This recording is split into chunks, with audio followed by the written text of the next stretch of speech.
My name's Dr. Colin Robertson and I'm an exercise and nutrition scientist. I've spent the past 28 years working in high performance sport. I've worked across 4 Olympic cycles, supporting athletes who competed at Beijing, London, Rio, Tokyo. I've worked in international and national rugby, premiership football, and I'm an environmental physiologist. So I've supported people who've climbed Everest, rowed across the Atlantic Ocean, taken on marathons across the Sahara Desert, trekked to the North Pole.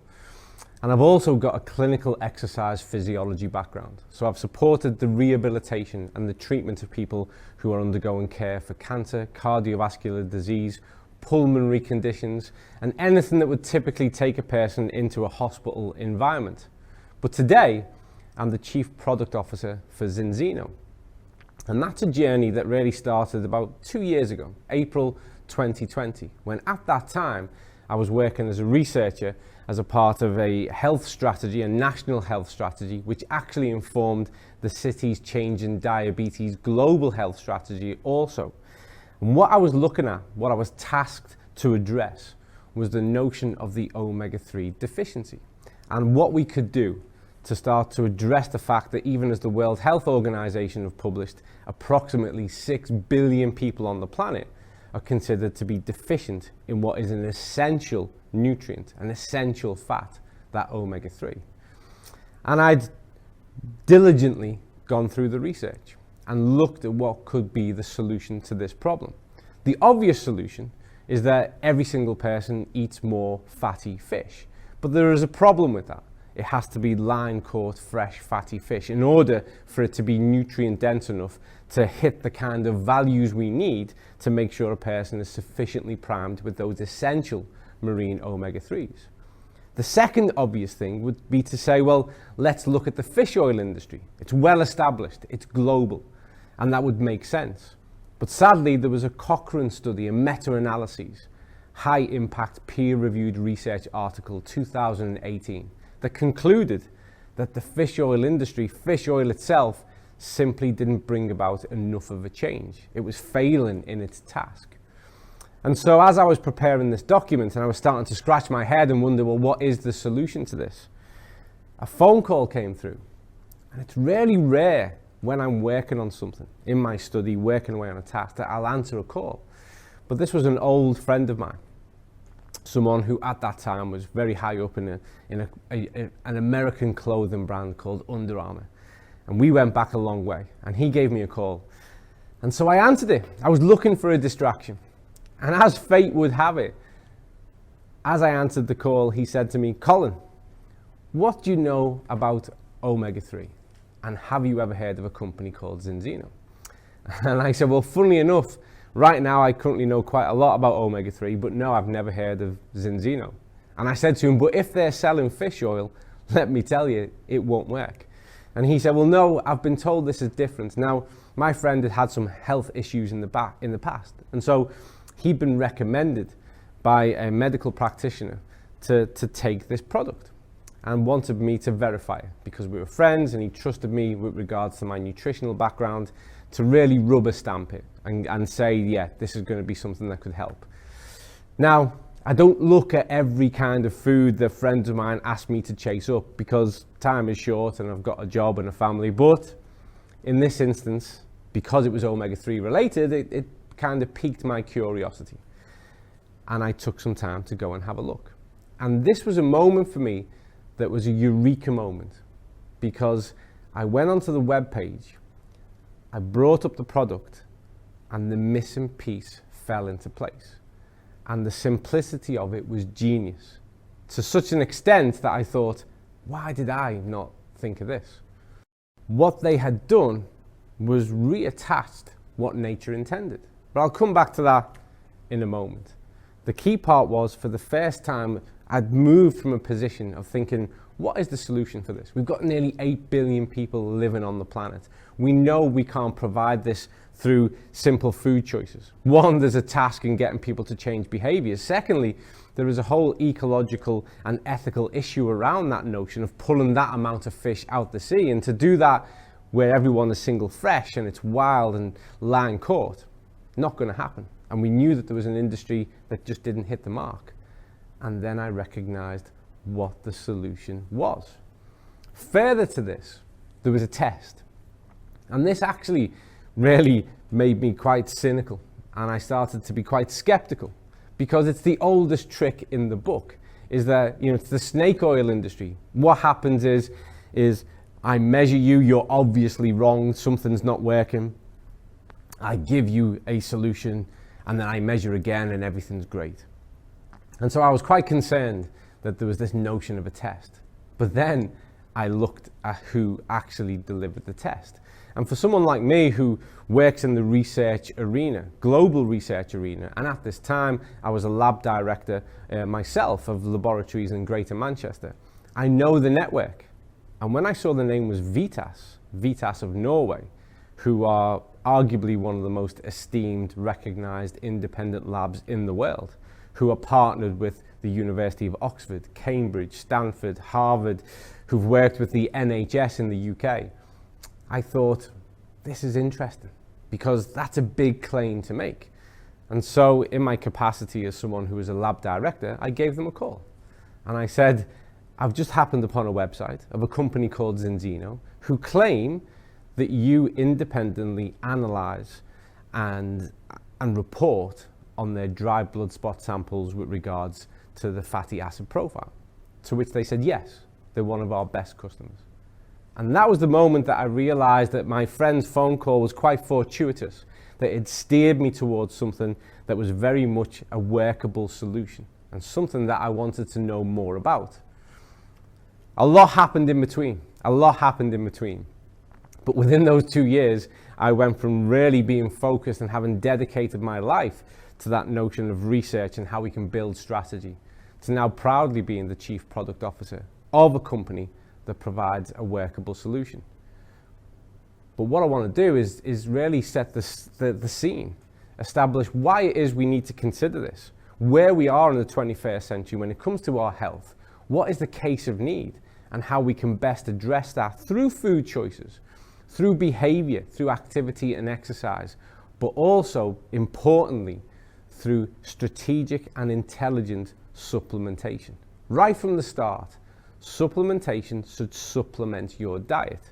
But you don't need to transform your diet before you start to effectively supplement. And in fact, I would state that for most people, the best place to start is with the supplement.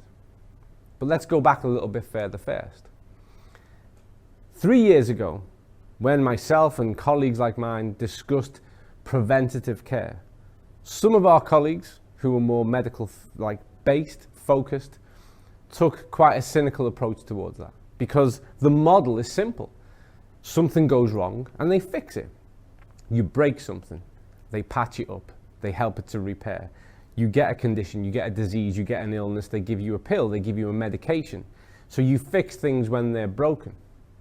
But because largely the past 2 years of the global pandemic, and what that made health services all around the world realize, is that we need to go back upstream. We need to stop people getting sick in the first place. Because there was lots to learn from the pandemic. But one of the key things that we've learned all across the health sector is that too many people were vulnerable. Too many people were vulnerable to a virus who shouldn't have been. That's not a controversial thing to say. I'm not trying to provoke anybody. It's just simply a fact. We have too many people who are vulnerable who shouldn't be, who, if they took an attitude of owning their own health, who took more preventative steps, could avoid and reduce the risk of these things, and therefore have a far more robust sense of self, and particularly with regards to their immune function. And therefore, yes, probably pick up the infection, but like lots of infections, be able to deal with it. Maybe have a few days where they don't feel great, but then move back on. And that's how the majority of people should have been. We shouldn't have had so many people at risk. And so now preventative health and preventative measures are top line concern for medical boards everywhere. We've learned from the pandemic. We need to do things differently. But I think also people have learned. People don't like to feel vulnerable, quite rightly so. And people now are far more health-centric than they've ever been. Reports from every country around the world is showing that people now are far more invested and interested in their own health and having a better quality of life because of better health than ever before. And so we need to seize the moment, but the moment we need to seize is to give people solid, reliable, evidence-based information so that they can do things well from the start and avoid the fads and the hacks and the gimmicks. Not go down those paths, but actually start to build towards meaningful, sustainable behaviors that will carry them over a health span that matches their lifespan. But let's go back a step further, because what we have currently is a lot of people in the world living with compromised immune function. And here we can see all of the many things that contribute towards what we call an increased immunological load. So too much bearing down on the immune system for all of the time. But when we look at these factors that contribute towards a compromised immune function, we also get an insight to how the world really is in the 21st century. And if we start from this sedentary indoor lifestyle and a lack of sun UV exposure, sedentary behavior has increased decade on decade, which is crazy because we are a migratory species. We've evolved to move. And in fact, if we couldn't have moved, we wouldn't have evolved. 6 million years is our evolutionary trace, 350,000 in our current form. If we couldn't have moved, we wouldn't have survived. Movement is a fundamental aspect of being human. And yet in the 21st century, we're doing less and less of it as each year goes by. And this comes at a health consequence. When we move, every part of the system is enhanced. Movement is medicine, and yet we're doing less and less. And in fact, statistics from around the world that have shown that through lockdown, there was an increase in sedentary behavior of average 14 hours per week, which is on top of already high amounts of sedentary behavior. So we need to break this mold. We need to get people to move. Then we look at diets. Sadly, the modern westernized diet, which most of us are surrounded by nowadays, is 65 to 80% ultra-processed, processed foods and takeaway foods. We have a saying in nutrition, which is the 80-20 rule. If 80% of what you eat and consume is good, nutritious, working for you, then that 20%, well, that allows you to have a treat. You can have that dessert after a meal. You can have that chocolate biscuit at break time once in a while. But in fact, currently, most people in the world have got that model the wrong way around. 80% of what they do is working against them. They have energy high, nutritionally low foods on a daily basis. And that comes at a cost and leads into the next point and adds to the point after that, which we see common nutrient deficiencies. So in a time of food wealth, billions of people, when we're analysed, have nutritional deficiencies. That doesn't add up. That doesn't make sense. But it does in reality, because we know that diets are low in vegetables and fruit, and therefore low in minerals and vitamins.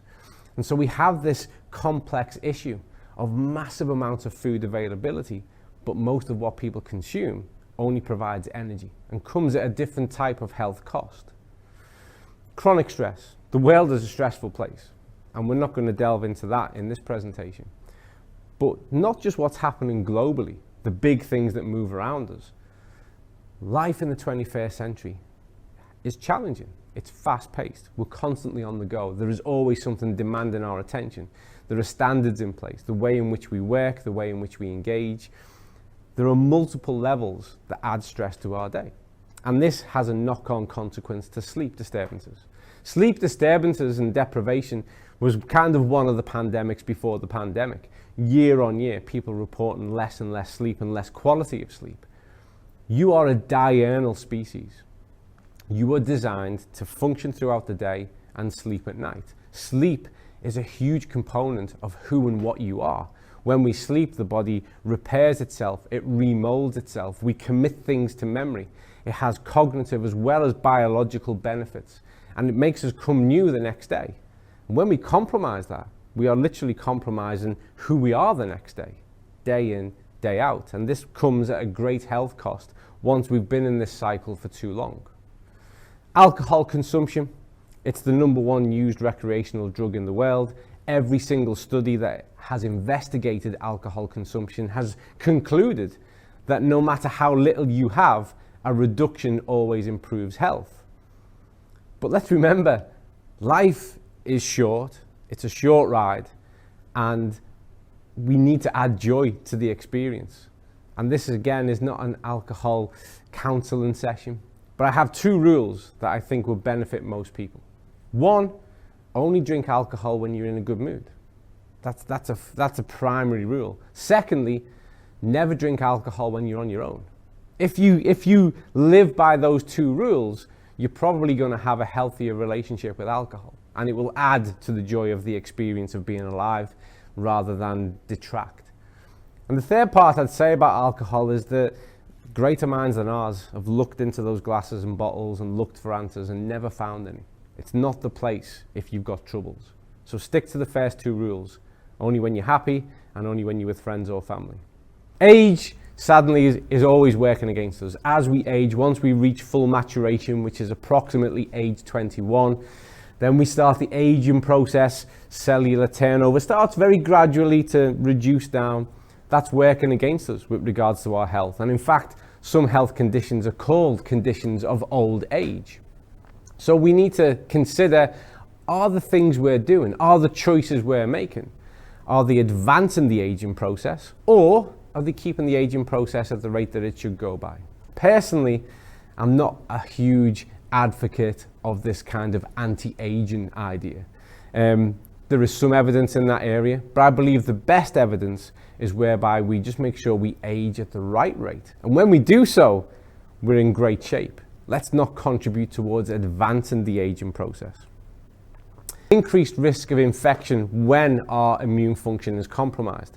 But also consider this, when we have a continual immune load, so the body feels like it's constantly working against something, it's difficult for it to cope with anything else that comes your way. And so little things like the common cold can have quite a profound impact purely because the immune system is already struggling. It's already trying to deal with a lot. It's under a lot of load. And we're going to come to a part in a moment that discusses, well, how the immune function needs to work and what needs to be there in order for it to function optimally, which is normally, and why those vitamins and minerals are so important. Here we have a model which shows our innate immunity and our acquired immunity. And these are aspects of your immune system. Your innate immunity is what nature gave you. It gave you a fighting chance. As you came into this world, you were ready to take it on. You had a certain amount of defense, again, inherited through those genetic factors, through our evolutionary track. And there they are at the side. This gets you started. But on the right, we have our acquired immunity.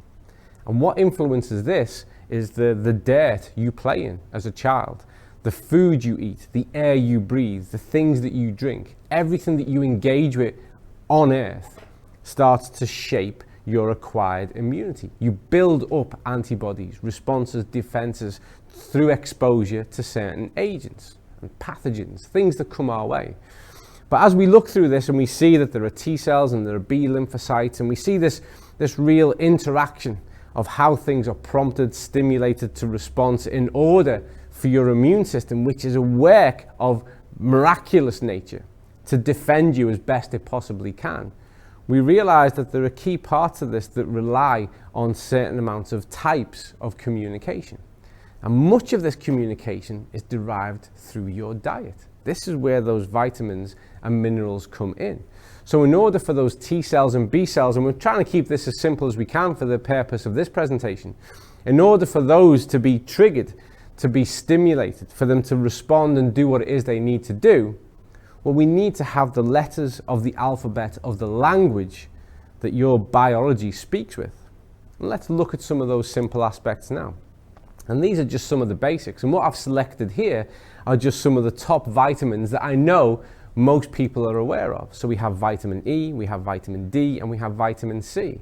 And what we can see here is how this is implicated in both your innate immunity and your adaptive immunity. So that you're born with and how you've kind of evolved through your engagement with the world. And we see that there are key aspects of immune function, those macrophages, those dendritic cells, those natural killer cells, and then into the adaptive part, the B cell, T cell production, that rely on the presence of these letters, these vitamins. Imagine if I asked you to write a novel. Imagine if I asked you to write the story of your life, but you're not allowed to use any word that has the letter E, D, or C in it. How is that going to limit your choice? How is that going to limit your power of communication? But let's add some more vitamins in there. Let's say you can't use words with the letter K. You can't use words with the letter A. You can't use words with the letter B. How many words are you left with that you can communicate with? And this is what happens when we have nutritional deficiencies. Key components of your body's communication system are missing, and so things don't happen. They either are compromised in how they happen, or they don't happen at all. And this is really when we start to look at why nutrition is such an important component of immune function.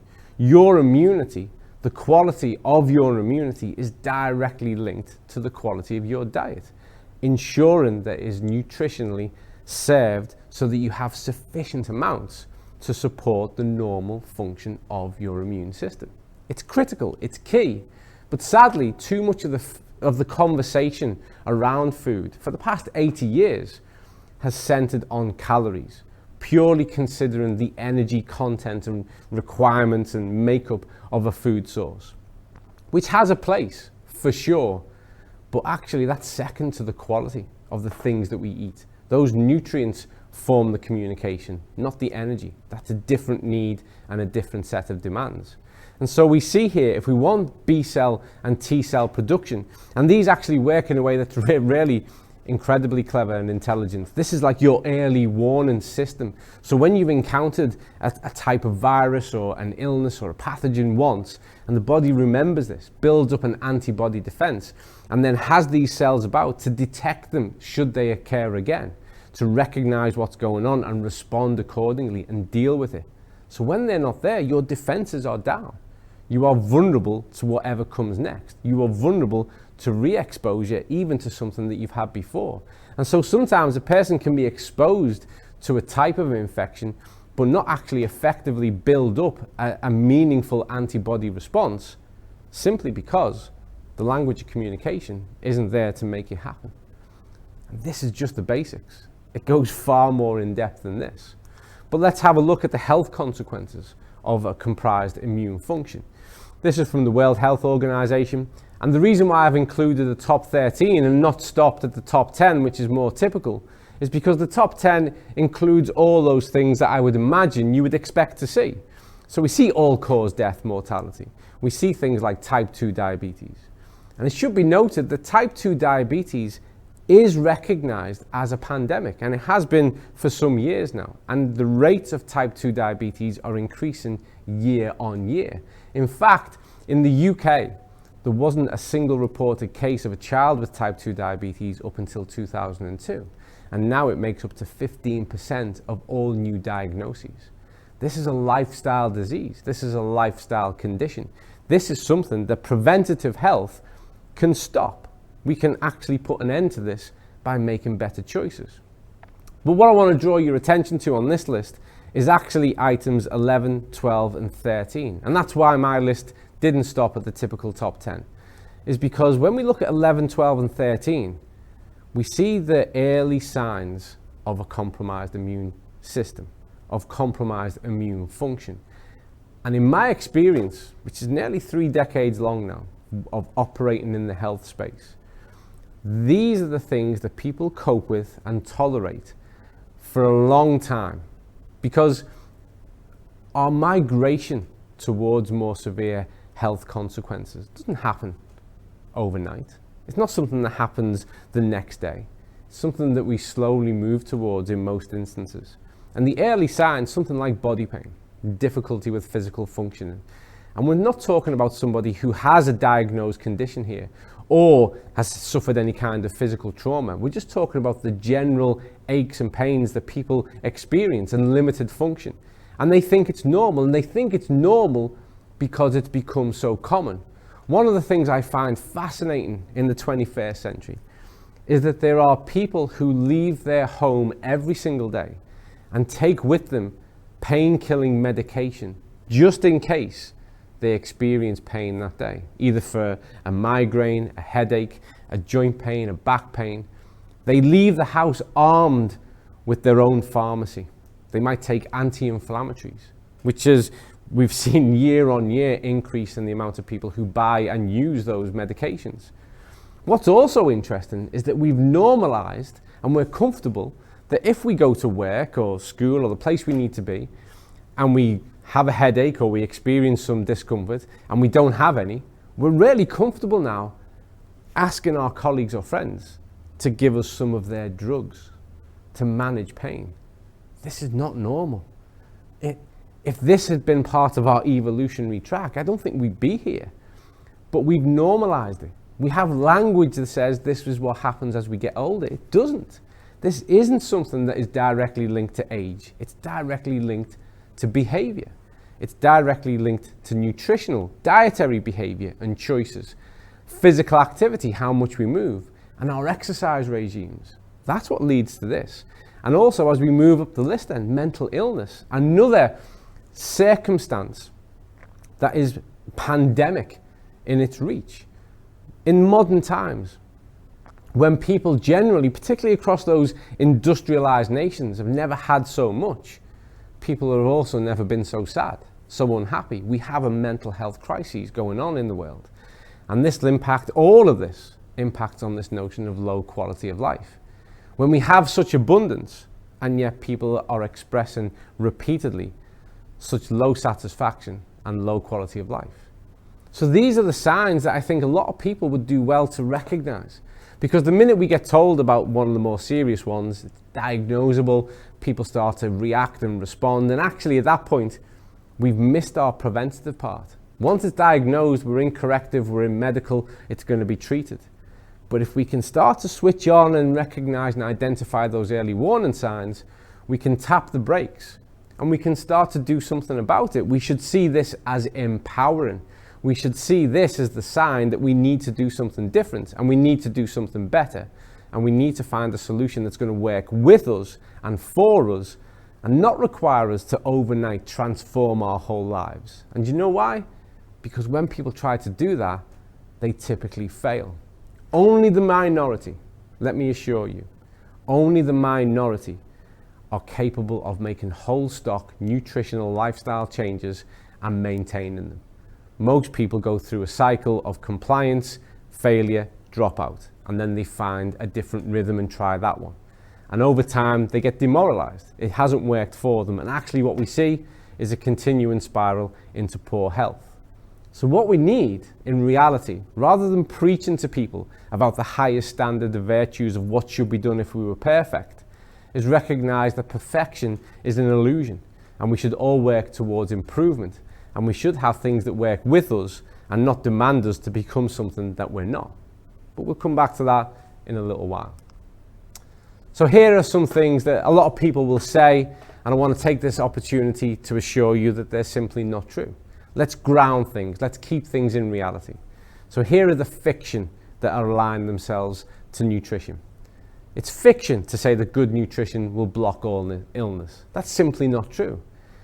Taking vitamin D will stop you getting COVID-19. That's just not true. Taking vitamin C will stop you getting cancer. There is no consensus or evidence to support that statement. And taking omega-3 boosts your immunity. Let me take this opportunity now to say nothing boosts your immunity. When your immune system is functioning normally, that in itself is a miracle of evolution and nature, and it is phenomenal. And all we need to do is support it to do what it's designed to do.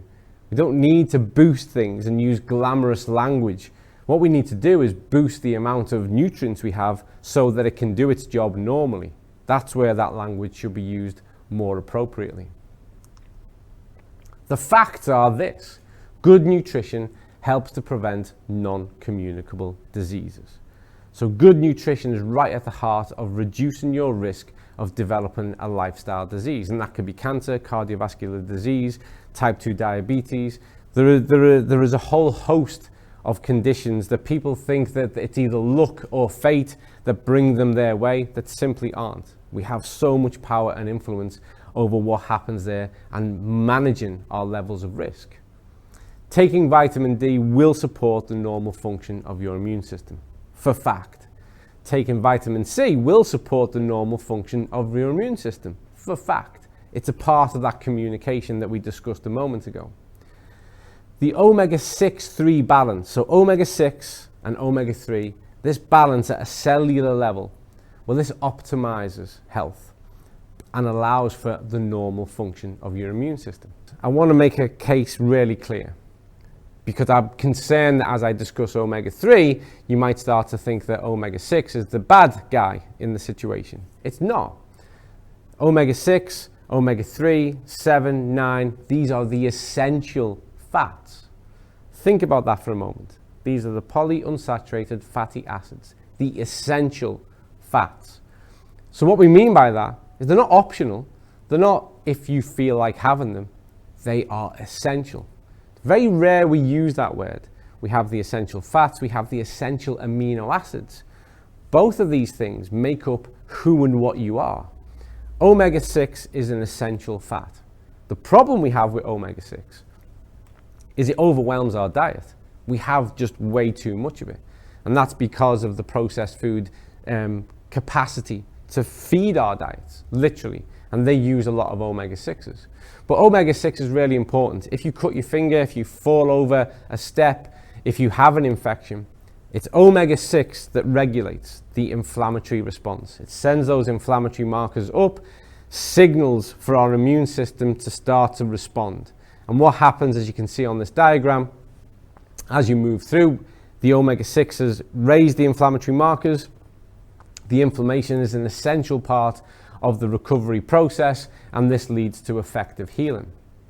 The problem we have, though, is with diets that are overwhelmed with omega-6 and diets that have a deficiency, a common deficiency. Remember, World Health Organization estimates that 6 billion people on the planet have an omega-3 deficiency. Then we are living in a constant inflamed state. Our inflammatory markers are continually high. And what this means in real terms is that our body feels like it's in a viral condition all of the time. So our immunological load is consistently high. We covered that right at the start of this presentation. Our immunological load is high. We're in an inflamed state constantly. And when we add further inflammation to that because of a cut, a trip, a fall, an infection, then simply a system that's already under stress just can't cope. And we've seen that happen repeatedly and consistently. This is why people who develop one type of comorbidity, so let's say for instance they are overweight, which leads to obesity, which leads to type 2 diabetes, from this point it's about what's going to happen next, what's going to be the next disease. And it's very common for people to develop cardiovascular disease, to have a stroke, to take them towards different types of cancers. And so it's important that we get back to that preventative sense of how we can tap the brakes. We can stop this from happening by controlling our inflammatory response. So let's look at what brings about a change in that inflammatory state. So omega-3 are a vital component when it comes to our cell membrane, and it's renowned for its anti-inflammatory properties. It should also be recognized there are different types of the omega-3. The one that people are deficient in most commonly are the marine-based omega-3s, which is the DHA and the EPA. And we can either get that from that really good line-caught fatty fish, salmon, mackerel, tuna, anchovies, or we can get it from the sea algae, because that's where the fish get it from. That's the path that we take it from. DHA makes up 60% of the fat around the brain. So there are huge neurological and cognitive consequences to having a deficiency in omega-3 too. And this is particularly important for child development, both in the womb and in the early years, and therefore has a huge importance for pregnant women. But throughout life, these essential fats play an active role in these cognitive, neurological, and immunological components and factors. The EPA is the one that's more aligned to the control of the inflammatory state, We are not meant to be in an inflamed state all of the time. The inflammatory response should be because of an infection, because of a cut, because of a trip, because of a fall, and not our normal state. And the way to offload that immunological load is to have a control of our inflammatory condition. And so the presence of the omega-3 within the cell and as a total amount of fat is a huge part of achieving that. Again, if you go and have a look at the data, and the easy way to access this is through the World Health Organization pages, you will see that the total fats that make you up, if they are above 8%, 8 to 10% of that is the omega-3, then you are in the lowest risk category for the development of a non-communicable disease. Your inflammatory markers are low. The state of your cell is optimized. This is really, really important because a healthy cell, and remember, that's what you are. You are a collection of billions of cells. That makes up who and what you are in this lifetime. If you're not right at a cellular level, you're not right at any level, because that's what you're made of. So a healthy cell, it's malleable, it's dynamic, it's fluid, nutrients can get in and toxins can get out. A bit like how we should be. We should be able to get nutrients in and toxins out effectively. Sadly, that's not often the case. But that's certainly how the cell should function. And when omega-3 is present within the cell, and when we have the right ratio, which I'll come to in a moment, of omega-6 and omega-3, that's how the cell is, and that's how it functions, and that's how it performs. And those inflammatory markers, those inflammatory cytokines, they are low. They are kept at bay. So that when called upon to trigger a response, omega-6 can do its job. So it's really important from the context and the perspective of ensuring that the very stuff you're made of is in the best condition it can be in. When we look at this ratio, and we need to talk about this more, because within the cell, we need to have less than 4:1, omega-6 to omega-3. Ideally, less than 3:1 to really start to optimize cellular health. We want to be beneath that 3:1. But when we take analysis from all over the world, and you'll see this writ large across the research, on average, you'll see across Western Europe, you'll see 15:1 omega-6 to 3, which is indicative of a pro-inflammatory state. These individuals are inflamed, and we see this in above 97% of the population. In areas of the US, we consistently see 25:1. And we see variation all across the globe, some better, some worse. But the average that we see is around about 15:1. So the average person, if such a thing exists, is in a pro-inflammatory state for most of their life, because this ratio is wrong. They simply get too much omega-6 through the diet and nowhere near enough of the omega-3. That's at the cellular level. That needs to be corrected at that level so we can control the environment. The index, which is the total amount, is the one that therefore then correlates to all risk with regards to non-communicable diseases. But when your index is 8 to 10%, then your cellular ratio will be beneath that 4:1, 3:1, and where exactly it needs to be.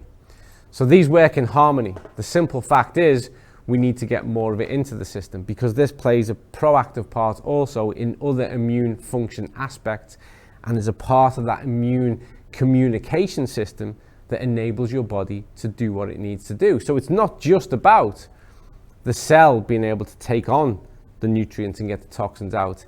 It actually plays a proactive biochemical role in supporting immune function.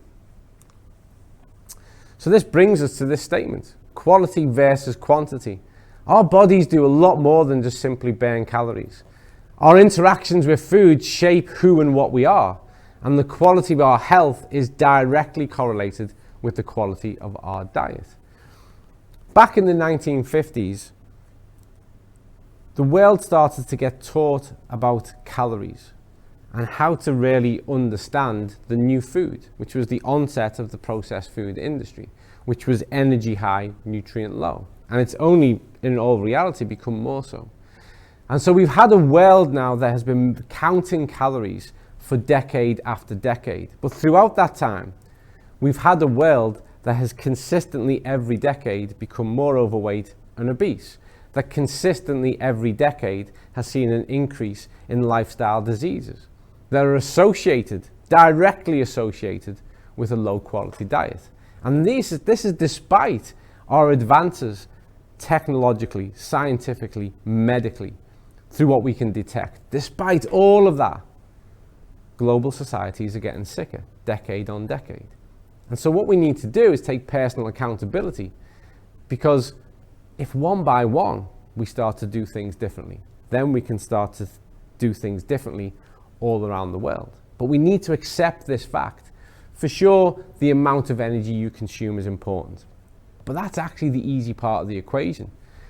Might not be in practice, starting to reduce down if need be to manage your weight more effectively, but it's really simple. When you start to make a shift towards greater quality foods, more whole foods, then actually, because you're relying less on processed foods, the energy component pretty much starts to take care of itself. But there are issues around achieving this when purely an approach is taken that looks at whole food and whole food availability.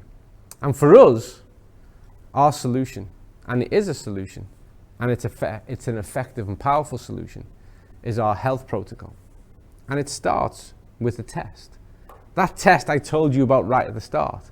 That test that I wanted to be verified, that I wanted to make sure was a real test, housed by VTES, which is an analysis of your essential fatty acid profile, that tells us the ratio of your 6-3 within the cell, that tells us your index as to where it actually is, and therefore informs you on whether or not you need to do something different.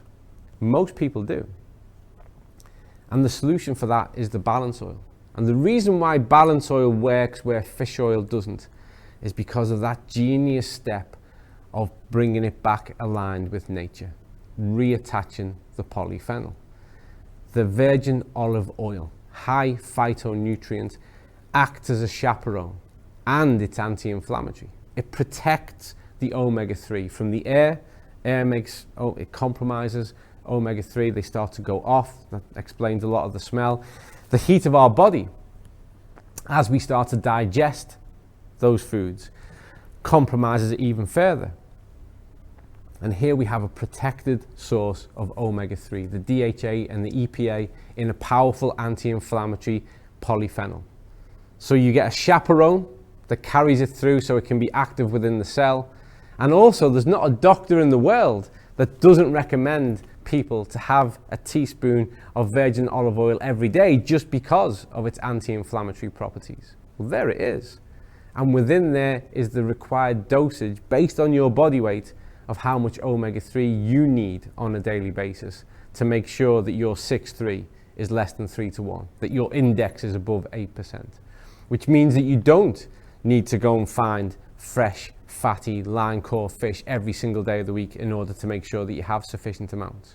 And in there is already a dose to get you started of vitamin D. So we balance the system. And the thing is once you start to make a positive change and once things start to improve, what we see is then improvement and positive change starts to become a normal part of how we move forward. To date, we have independently analysed and assessed over 830,000 dry blood spot samples with regards to the fatty acid profile. And we know it's the largest database of its type in the world. In fact, right now, Professor Angela Rizzo of the Milan Institute is analysing that data for peer review. We're going to share this information with the world to better inform the world with regards to what can happen when we get things right. Because what we see is across the world, and we are global, over 97% of people have a deficiency. They have a ratio of 6-3 within the cell that is above 14-1 and an index that is less than 4%. So high risk of non-communicable disease and poor cellular health, a pro-inflammatory environment. But we also know that over 98% of people correct that within 120 days using balance oil. And the reason being, as I've already explained, as to how the mechanism of that product works. And we see that change because it takes approximately 120 days for your red blood cells to turn over and for you to have a brand new batch. So by the time we get to 120 days, plus or minus 5 to 10 days, there's a little bit of individual variation, we have a new you. We can look at your new fatty acid profile and see what's changed. The remaining couple of percent change over just a slightly longer period of time because there are always individual variances. But we know we have the only proven product that meaningfully changes omega-3 status. This is a solution to a real world problem. This is a solution to that 6 billion people identified by the World Health Organization who are living with an omega-3 deficiency. Powerful products that are actually powerful solutions, that are actually real world solutions for real world problems that will take us forward confidently and mindfully of the ecological sustainability limitations that are abound in the modern world. We can literally transform health. This is our antidote to the modern health behavior in 3 simple steps. But to do this, to make this change, we need to make a change up here. We have to change our thinking to change our behavior. And now I'm going to go back to my kind of sporting roots of having worked in high performance sport with a couple of quotes. And we use this a lot in sport. And I think it has merit to everybody. If you always do what you've always done, then you'll always get what you've always had. Often people hold themselves back through doubt and they start to think, well, is this for me? Is this right? And there's a lot of mixed information. You need to start to reshape your ideas. You need to start to empower yourself through a positive decision and surrender yourself to the prospect and the possibility of what could go right. The science speaks for itself. That's intact. We know the situation, we know the problem, and we also know the solution. All we've got to do now is commit to those first few steps, not the full journey, the first few steps. Challenge ourselves to do something differently. Because the definition of insanity is to repeat the same process and expect a different outcome. That goes back to the first quote. If what you're doing has got you where you are, and where you are is not where you need to be, then you need to bring about a change. And we have a model of change behavior, which is that our beliefs shape our intentions and our intentions shape our behaviors. But this relies on what level of control we feel we have. And control is powerful. And for somebody to say, I don't have the control to buy fresh, fatty fish every single day and make that a feature of my diet, of how I behave every single day, either because of budget issues, because of access issues, and because the reality is it's hard to access that type of quality of fish. Well, you might therefore recognize that you have control over a different approach. And this is where supplementation, and remember, supplementation should supplement the diet, not replace it. But this is where it comes into its own. This is where you can intelligently supplement to make a positive change. If you're one of those people who struggles to get enough fruit and vegetables in on a daily basis to hit those marks with regards to vitamins, minerals, and dietary fibers, maybe what you can commit to is taking a scoop of something in water and drinking that once a day. And again, if you are those kind of people who struggle because of whatever reason to get simply sufficient amount of nutrition in your diet, maybe you can control taking 1 capsule or 2 that tops up those levels of essential vitamins and minerals. Then this becomes a new norm. This shapes a new attitude, which informs your beliefs, which changes your intentions and alters your behavior. The way to restart your body is not to shock it, it's not to overhaul it, it's not to suddenly dramatically do something remarkably different. The way to restart your body is to correct yourself and balance yourself at a cellular level. It's to nurture that gut microbiota so that your immune system can work on your behalf. And the way to restart your body is to give it the alphabet of the language it needs to speak so it can start to speak better for you.